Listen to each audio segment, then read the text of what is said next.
At 0330 hours, strategic planners expected Motor Torpedo Boat Squadron 3 to intercept a lightly escorted supply flotilla, assuming usage of 28,000 rounds of .5 caliber ammunition, 112 Mark 8 torpedoes, and only 160 gallons of high-octane fuel per sortie. Intelligence briefings listed normal engagement durations of under 20 minutes, with unconfirmed estimates indicating projected Allied casualties under 12% in initial encounters. Headquarters distributed tactical maps with plotted coordinates for interdiction, prepared for limited Japanese return fire and negligible mechanical attrition rates. Squadron leaders confirmed all engine maintenance cycles complete, pre-mission checks finalized, and decks cleared for action. Despite initial predictions, actual contact occurred within 5 minutes of departure. Enemy Datsu barge. Concentrations proved tenfold higher than anticipated, and engagement duration swiftly exceeded 90 minutes. Casualty rates climbed to 41%. Among exposed top-deck personnel, as the first wave of destroyer-launched Type 92 heavy machine gun fire achieved multiple through-and-through hits in quick succession. Medical logs from PT-34 and PT-48 recorded triage events at 8-minute intervals with severe burns and penetrating wounds comprising 67% of initial casualties prior to second contact. On impact, Japanese projectiles penetrated PT boat superstructures with effective energies exceeding 2,900 pounds per square inch, focusing kinetic force through armored thickness rated at only 12.5 millimeters. The 21-meter hulls flexed dangerously under synchronized 40-knot maneuvers as blast overpressure registered up to 1.3 atmospheres at the deck. Night wind gusts on 23 October 1942 ranged from 18 to 23 knots, disrupting aim calibration of both Browning machine guns and the newly installed 37mm Oldsmobile M4 cannon. Observed muzzle flash, duration confirmed high chamber pressure on all automatic weapons. Resource depletion was acute. Within the 72-hour period, the squadron expended 18,300.50 caliber rounds, fired 37 Mark 8 torpedoes, and burned through 3,180 gallons of fuel, securing under 940 meters of contested waterway. The weight of cartridge casings on deck required 2 full crew rotations for clearance. Salvage teams retrieved usable munitions from 6 disabled barges. Intelligence updates identified no clear gains in territorial control beyond the effective range of the 37mm M4. But coded transmissions recorded Japanese unit withdrawals from 2 anchorages within the sector. Primary operations were concentrated at 14 degrees, 31 minutes north, 120 degrees, 55 minutes east, with Motor Torpedo Boat Squadron 3 comprised of 6 operational Higgins class vessels: PT-31, PT-32, PT-33, PT-34, PT-35, and PT-41, with reinforcement from PT-48 following its retrofit. Total crew strength for the detachment reached 59, as per the 1st November 1942 muster logs. Flagship PT-41 maintained command and control, equipped with radar and radio updates. All deck officers and gunners' mates were trained in emergency reloads under simulated night firing conditions. Mechanical readiness was rated at 97% following corrective action on hull breaches from the previous sortie. Japanese enemy order of battle in the sector comprised 3 destroyers equipped with 5-inch guns, 7 patrol launches, and a corps of 14 Datsu transport barges. Coastal defense barge armor, measured from 6 to 15 millimeters, with main deck trenches dug to depths of 1.8 meters. Lined with sandbags and corrugated sheet metal, forward observation posts reported 3 Type 92 heavy machine gun nests at 80-meter intervals. Supporting infantry were positioned at both the 440-meter isthmus and secondary causeway.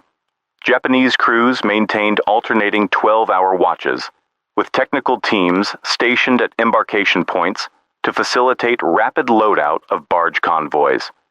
Each PT boat was armed with 2 twin .5 caliber Browning machine guns, 1 Mark 8 torpedo tube per side, and ammunition magazines carrying between 2,800 and 3,200 rounds per gun at sortie launch.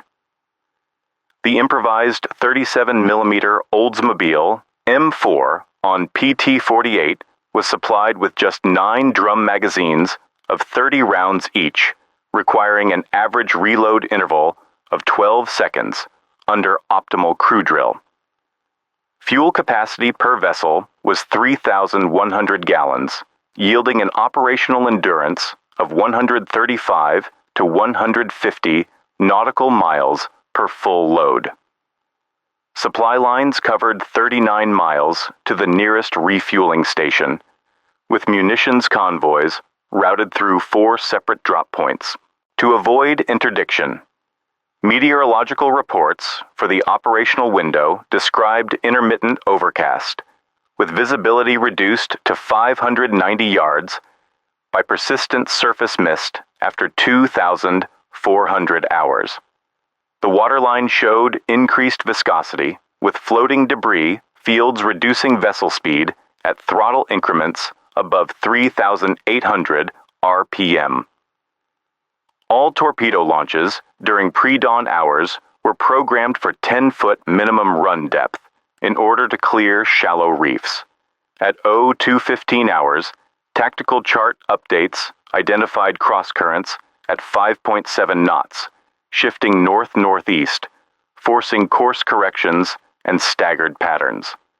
Shoreline searchlights, operating at 1,200-watt output, briefly illuminated hull silhouettes against intermittent cloud breaks. At precisely 02:57 hours, PT-48 closed to 480 meters from the southernmost Datsu convoy, engines producing 3,900 RPM. Turbine exhaust volume registered above 101 decibels, masking signals from companion boats at 410-meter intervals. The experimental Oldsmobile M4 37mm automatic cannon, originally designed for Bell P-39 Airacobra aircraft, was set for initial engagement cycles. Crew members manned dual .5 caliber Browning mounts, cycling between 550 and 600 rounds per minute. Torpedo tubes were primed, magazine belts cross-checked, and final gunnery inputs relayed via SCR 536 sets at 0300 hours. Enemy silhouettes appeared as radar pips at 1.6-mile range under minimal moonlight illumination. Japanese defensive units responded at 0311 hours, opening fire with Type 92 heavy machine guns at sustained rates of up to 450 rounds per minute per position. Aft quarter angles made PT boat hulls especially vulnerable, as 8mm armor-piercing cores penetrated wooden decking and internal bulkheads. The first destroyer in support unleashed a 5-inch barrage, with calculated impact velocities over 725 meters per second, producing fragments and secondary blast overpressure. PT-32 received 2 direct strikes above the waterline, but maintained propulsion integrity. Within 4 minutes, the squadron recorded multiple injuries, with deck handover protocols initiated and secondary medical teams on alert. Radio intercepts at 0320 hours confirmed support requests to friendly artillery. Only available support weaponry consisted of a single 81mm mortar unit emplaced on the southern atoll, employing 11-pound high explosive shells at 4-minute intervals. Communication logs recorded 13 urgent messages, relayed via SCR 536 handsets and field-coded pads, reporting ammunition depletion and mechanical faults. Explosive payloads for the Mark 8 torpedoes reached 2,000 pounds, with a designed minimum running depth of 10 feet. Naval Command relayed firing solutions, adjusting for crosswind vectors and current-induced drift. Interboat signaling lights confirmed positive target ID at 700 meters. Coordinate 14 degrees, 32 minutes north. 120 degrees, 54 minutes east marked the breaking point. By 0433 hours, the squadron had expended 5,100.50 caliber rounds, 153 shells from the M4 cannon, and launched 14 Mark 8 torpedoes. Medical section documented 7 crew immobilizations, all but 2 critical. 1 barge confirmed destroyed at 14 degrees, 31 minutes north. Chief Machinist's mate, Donald Fry's new gun mount, held. Final status, PT-48 operational. All others structurally compromised but salvageable. Squadron now designated by Japanese intercepts as Devil ships. At precisely 08:01 hours, Lieutenant Robert Lynch and Chief Machinist's mate, Donald Fray, stood amid spattered oil on the afterdeck of PT-48, coordinates 9 degrees, 12 minutes south, 159 degrees, 40 minutes east, scrutinizing the PT boat's starboard gunwale for structural weaknesses. Their inspection isolated a reinforced mounting plate behind the forward, coaming never intended for a cannon's recoil, that would provide lateral stability if retrofitted, but only if weight distribution was compensated across the deck by repositioning 2 canvas ammunition bins and the auxiliary fuel drum to port. The post-dawn humidity condensed on every exposed steel surface, threatening grip reliability, with the Oldsmobile M4 cannon's trunnion brackets, still coated in grime from hasty salvage under blackout conditions. Within minutes, an ad hoc technical weapons group formed, totaling 23-man teams. The lead team, under Petty Officer First Class Richard Yates, was assigned to dissect the M4 cannon's airframe mounts, each weighing 27.2 kilograms. Fray's group secured welding torches, 11.4 kilograms each, a manual chain block, 20 kilograms, and an acetylene cutting set, 15.9 kilograms. A sickle bar farm jack, reinforced with shackle plates, and a block of hardwood, scrounged from PT-34's deck repair kit, provided the only method of lifting the cannon while preventing soling of the hull planks. Tight quarters necessitated each movement be strictly choreographed. No margin for error existed, as exposure to aerial reconnaissance risked detection at every minute. As the first team assembled lifting gear, cloud cover dropped visibility to 220 yards, while Japanese Type 92 heavy machine gun nests ashore maintained a fixed 30-degree traverse zone. The gun mounts on all visible Datsu barges featured manual cranks that could traverse no faster than 14 degrees per second, with maximum pitch elevation of 16 degrees. Turret hatches, Japanese destroyers, spotted beyond 930 yards, cycled open and shut every 12 seconds, signaling an onboard routine of gunnery checks. Enemy searchlights swept in erratic intervals, forcing Lynch's team to coordinate all deck movement with these cycles to mask their silhouettes. At 0827 hours, Fray's group ignited the oxyacetylene torch, applied to a precision-scored bracket on the starboard bulkhead. Breaching the hull required placement of a 62.3 millimeter mounting bore drilled by a hand-cranked auger, Explosive risk was mitigated by threading copper wiring around the ignition zone. Frey set a time fuse, calculated at 8.7 seconds, using a potassium nitrate cord, to test the bracket's shock tolerance during false fire simulation. The operation would rely on zero margin. The mounting hardware had to be secure before the live cannon installation detonation, as the system could only tolerate a single misfire. The controlled detonations, overpressure, calculated at 1,200 pounds per square inch, blasted a perfectly circular access port 9 inches in diameter. Fragment velocities registered at an initial 126 meters per second, clearing debris into the sea.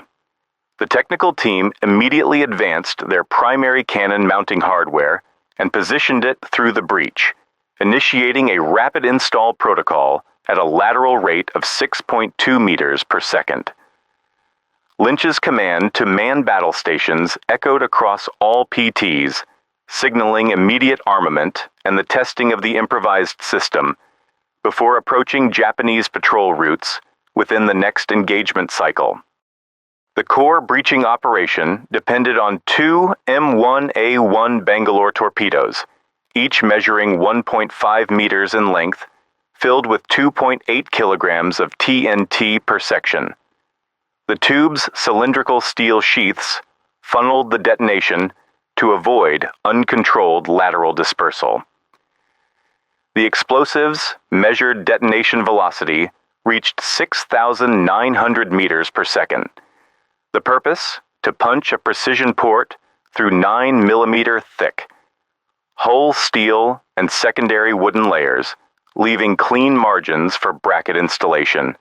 Tools in use included a hydraulic drill rated at 950 Newton meters, tungsten carbide bits, 14.5 millimeters, and secondary crowbars for prying residual slag from heat-affected zones, all capable of resisting deformation under puncture forces generated by the charge.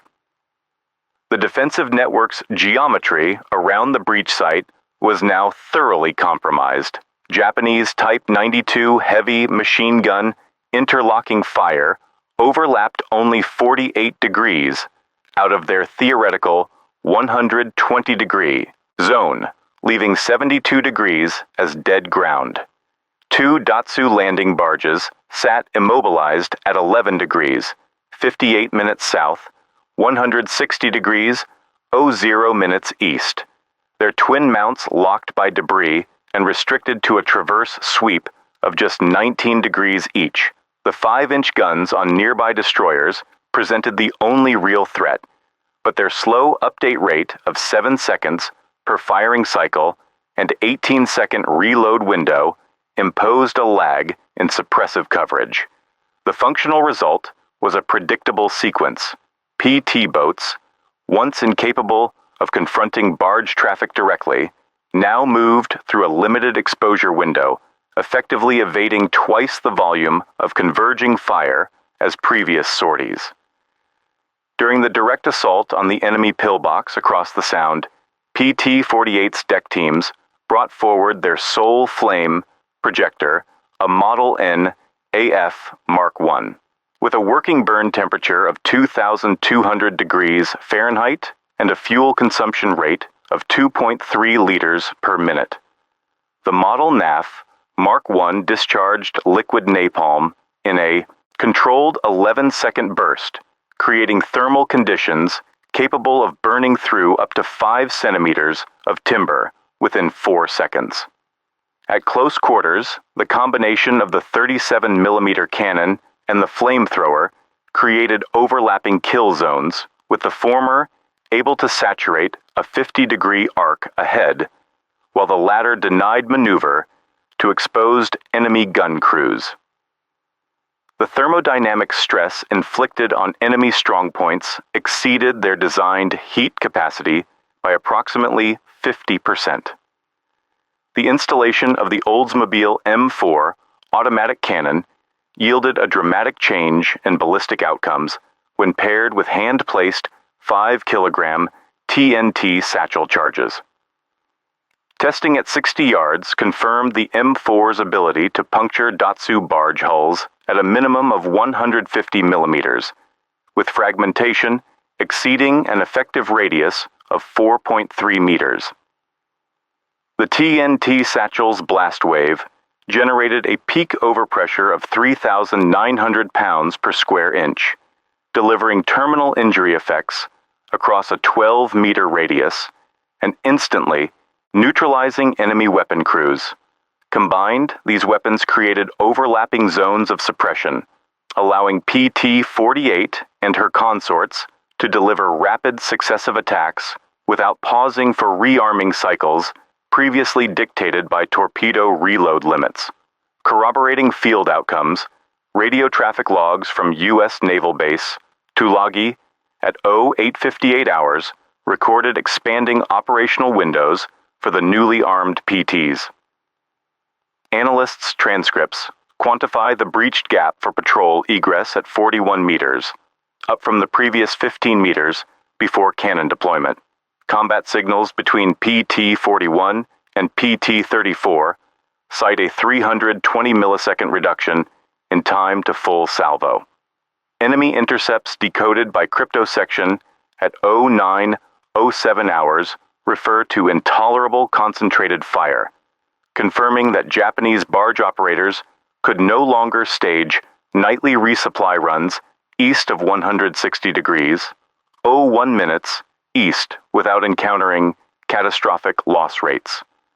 This data validates that the technical upgrade recast the entire tactical situation in the Solomon Theater. The immediate terrain allowed the strike team to gain another 14 meters of elevation in 2 minutes, moving from the foreshore bulkhead to a low ridgeline as Japanese machine gun fire intensified.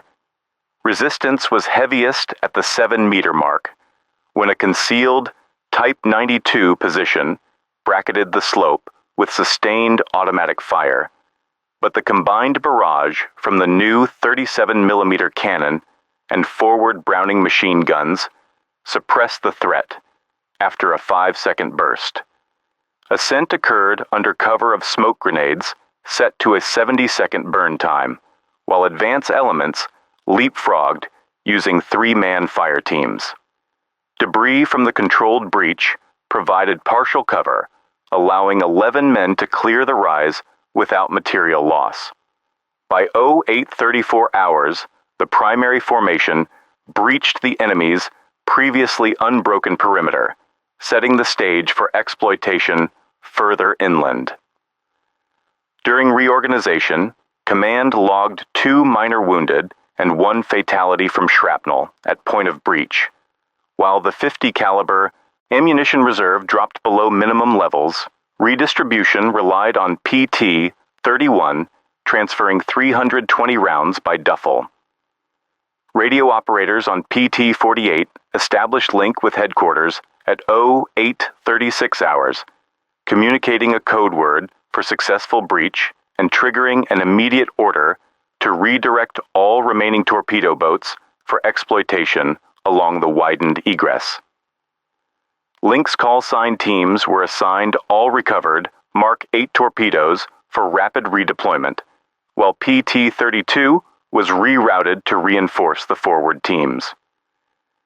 The ammunition shortage, along with mechanical stress on the improvised M4 cannon mount, prompted urgent requests for engineering spares from Cavite Depot, as further sustained actions would soon risk catastrophic weapons failure.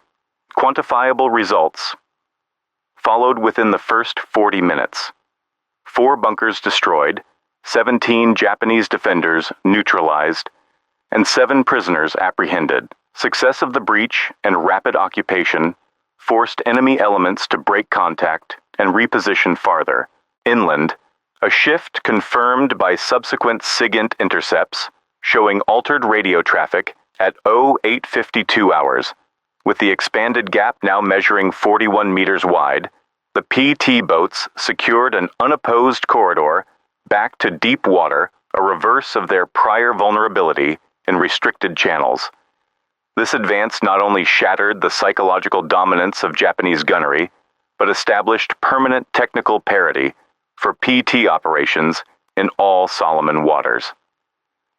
Lead engineer Frey immediately commenced a rotating diagnostic of critical mounting brackets, ensuring all cannons would remain operational for the upcoming phase as High Command relayed orders to intensify PT attacks on barge traffic east of 160 degrees, 01 minutes east, with the expectation of denying further enemy movement in the coming 24 hours. Did you know that official supply doctrine for the first Pacific campaigns envisioned a robust network of spare parts and pre-positioned munitions at every forward base? But in practice, logistic records from Cavite reveal that even basic 37mm ammunition stocks dropped below 320 rounds by October 1942. Lengthy procurement chains, compounded by sudden losses at Cavite's Ordnance Depot after the December 1941 air raids, forced Lieutenant John D. Bulkley's squadron to cannibalize Bell P-39 Airacobra wrecks for workable cannons, an act not just of individual initiative, but a tacit admission of the Navy's chronic inability to fulfill its standard refit cycles in theater, often leaving only 22 functioning torpedoes for the entire squadron at once, while U.S. records highlight Japanese Datsu barge vulnerability. Captured Imperial Navy documents show the enemy was crippled by their own logistical nightmares.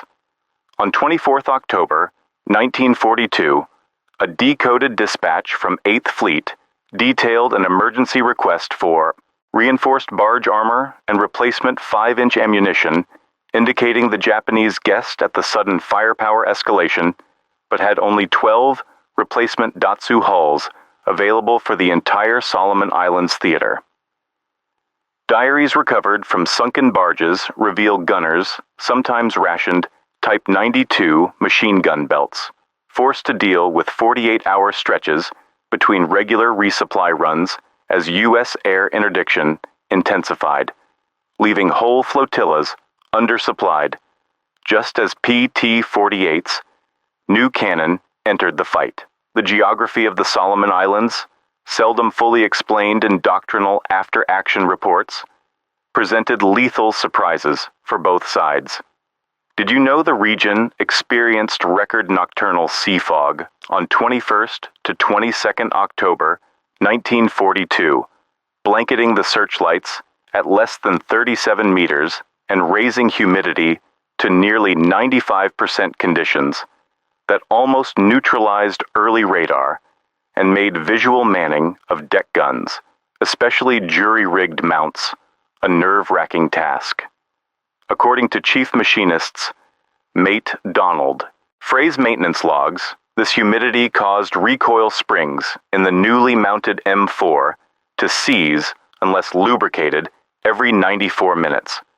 Crews were known to tie strips of oily canvas between mounts, improvising moisture barriers that were never part of Navy procedures. Statistically, the PT-48 cannon hack shouldn't have succeeded. Official ordnance trials showed a 23% failure rate for aircraft cannons subjected to repeated marine exposure, projecting less than a 1 in 5 chance of maintaining cyclic fire for a full 48-hour mission. And yet, on that pivotal October sortie, the salvaged M4 completed 2 full belt loads with only a single extraction jam, an event so improbable that a 1944 analysis by the Bureau of Ordnance dismissed its repeatability, recommending against adoption until field reports forced a doctrine review after 800 Japanese vessels were later confirmed destroyed in similar actions. In the earliest post-war histories produced by the Navy, particularly in official monographs from 1946 to 1954, the actions of Motor Torpedo Boat Squadron 3 and the improvised cannon mountings aboard PT-48 were presented in a sanitized, orderly fashion. These narratives focused on the daring and decisiveness of Lieutenant John D. Bulkley and Lieutenant Robert Lynch, omitting the cannibalization of aircraft wrecks and quietly attributing the rapid escalation in PT boat lethality to pre-war planning, thus minimizing the perception of improvisation and logistical desperation. The official casualty figures, meanwhile, highlighted enemy losses while downplaying the number of failed missions and mechanical casualties on U.S. craft. By the 1970s and through the early 1990s, declassification of operational logs, maintenance reports, and captured Japanese communications provided a much more complicated picture. Historians like Dr. Roger A. Freeman utilized newly available records from both sides to demonstrate that the PT squadron's firepower breakthrough depended not on formal tactics, but on spontaneous, often unsanctioned, modifications. The Navy's public reports omitted the jury rigs and the failed mounts, wrote Freeman in 1988, but these documents show every advantage was clawed from scavenged steel and near mutinous innovation. Access to Japanese ammunition tallies and barge repair manifests recalibrated previous estimates of actual Japanese losses and mechanical failures on both sides. Modern consensus among naval historians reflects an evolution in understanding, emphasizing first-hand accounts and logbooks to challenge old casualty claims. The original official history stated over 1,300 Japanese vessels destroyed by PT boats in 1942 to 43, but detailed post-war reconciliation of action reports corroborated by Japanese convoy manifests has walked the figure back to approximately 840 confirmed losses in the Solomon Islands due to PT action, an adjustment of almost 35%. This shift has fostered a more nuanced appreciation of how improvisation offset short-run technical shortfalls and how enemy attrition rates fluctuated with environmental and supply chain stressors documented in previously ignored Japanese records. The tactical legacy of the PT-48 cannon innovation is evident in post 1943 revisions to the U.S. Navy's Small Craft Operations Manuals. Training curricula from late 1943 onward included field expedient modification protocols and a newly formalized lesson module for fighting in fog, tropical humidity, and with hybridized weapon systems. It is now standard doctrine to teach PT and fast attack boat crews not only to accept, but actively seek out-of-caliber improvisation, ironically codifying what was once considered insubordination.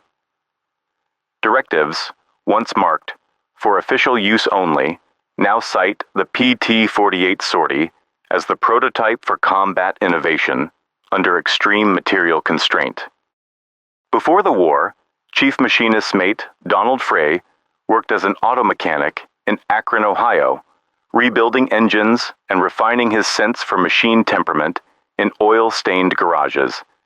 He wrote, "I never dreamed changing a gasket at 2,300 hours, flashlight held in my teeth, would be practice for jury rigging a fighter cannon to a rocking deck at sea. But the logic was the same. Make what doesn't want to work. Run. Because someone might die if you don't." That personal responsibility transformed into nightly ritual as he became the last word between a jammed breech and a battle lost in darkness. The night after their first action, deck crewman Ernest Bell described the aftermath in his diary. A chemical haze of hot cordite hung as low as his knees. Shell casings clinked in shallow pools of rainwater that collected in the splintered deck seams. Every time you moved, Bell noted, your boots pressed down sharp bits of bakelite and brass, and the stink of scorched oil rode inside. Your nose for hours. The horizon still flashed with Japanese rounds, but it was the silence between bursts that left your ears ringing afterward, a kind of blank roar. All hands wore the black residue of burnt propellant until reveille.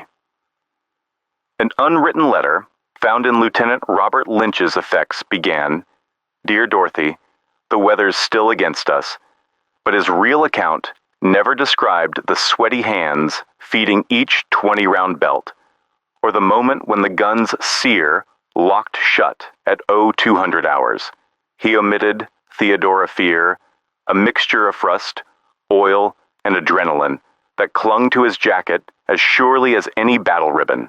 Instead, he promised, "We are holding out fine, and the ship feels safer each night," sparing Dorothy the uncertainty he measured between every heartbeat as he stared at the jury-rigged gun mount before dawn. Within 72 hours, the squadron's physical state was at breaking point. Mechanic Frey recorded they averaged only 2 hours of true sleep per man, limbs aching from the rhythmic pounding of cannons and engines for consecutive night sorties. 5 crewmen cycled in and out with saltwater ulcers and burst eardrums from close detonations. The numbers showed it plainly. Caloric intake fell below 1,600 per day. Hydroscopic salt pills ran low, and Fisk's log counted 17 accidental injuries to hands and eyes just in the first days of cannon operations. As September faded into October, exhaustion became the unlisted adversary in every deck log entry.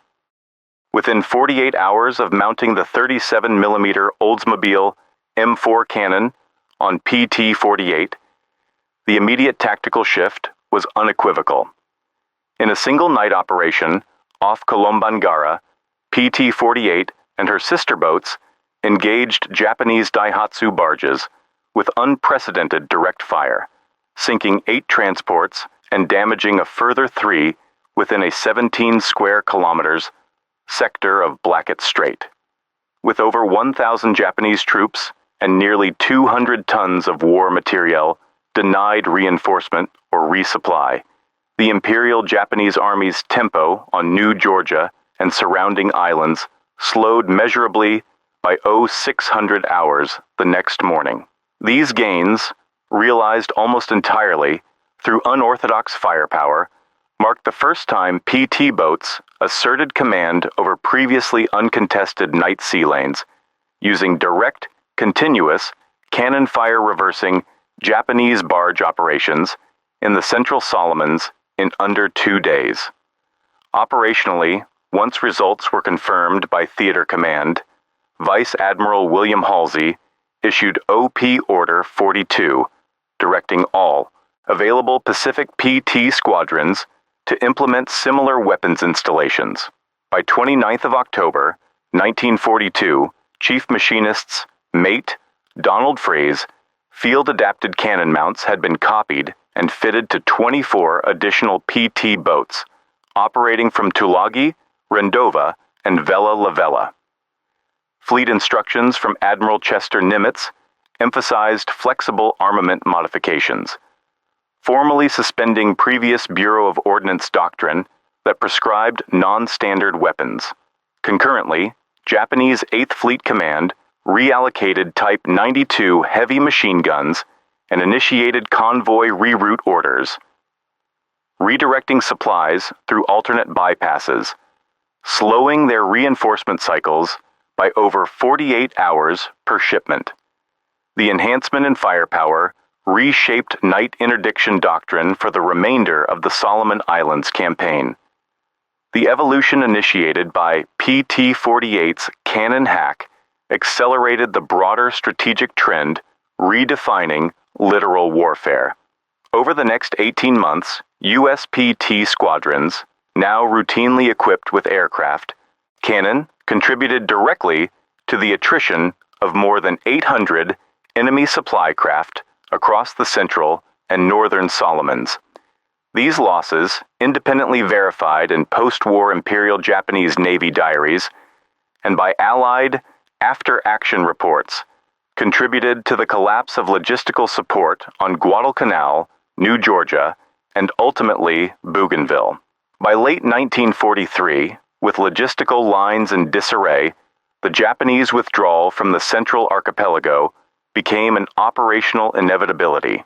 Incremental actions, sparked by unsanctioned innovation, directly influenced the tempo, reach, and outcome of the Pacific island hopping strategy, paving the way for the Allied advance to the Philippines and beyond.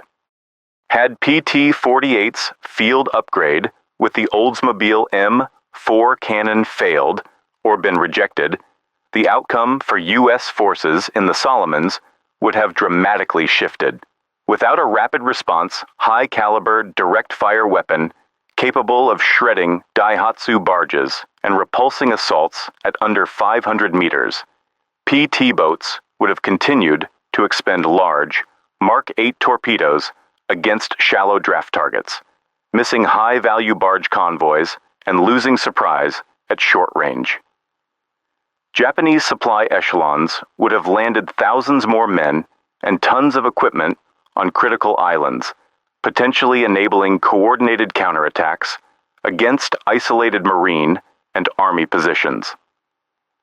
In this scenario, attritional losses among PT boat crews, compounded by inadequate stopping power and mounting fatigue, might have forced Pacific Fleet Command to curtail night interdiction sorties entirely, removing a vital Allied advantage for at least 6 months. Benchmarked against the significance of the July 1943 Battle of Colombangara, the PT boat cannon improvisation produced results of comparable operational weight, albeit over a longer time scale. The nighttime engagement of PT boats leveraged the sudden firepower shock to sink or cripple more enemy tonnage in a 2-week period than the surface combatants at Colombangara achieved with their torpedoes and 5-inch guns over that entire campaign. Casualty ratios for Japanese transport crews rose from 11% to over 38% post-modification, while American PT squadrons saw a 21% decline in KIA due to increased standoff distance afforded by the cannons. In relative cost and efficiency, each $3,500 aircraft cannon neutralized more enemy vessels and disrupted more operational plans than the loss of a single U.S. destroyer could have provided through conventional means. Modern historians, led by assessments in the U.S. Naval War College Review, now largely agree that PT-48's cannon upgrade was gravely underrated for decades.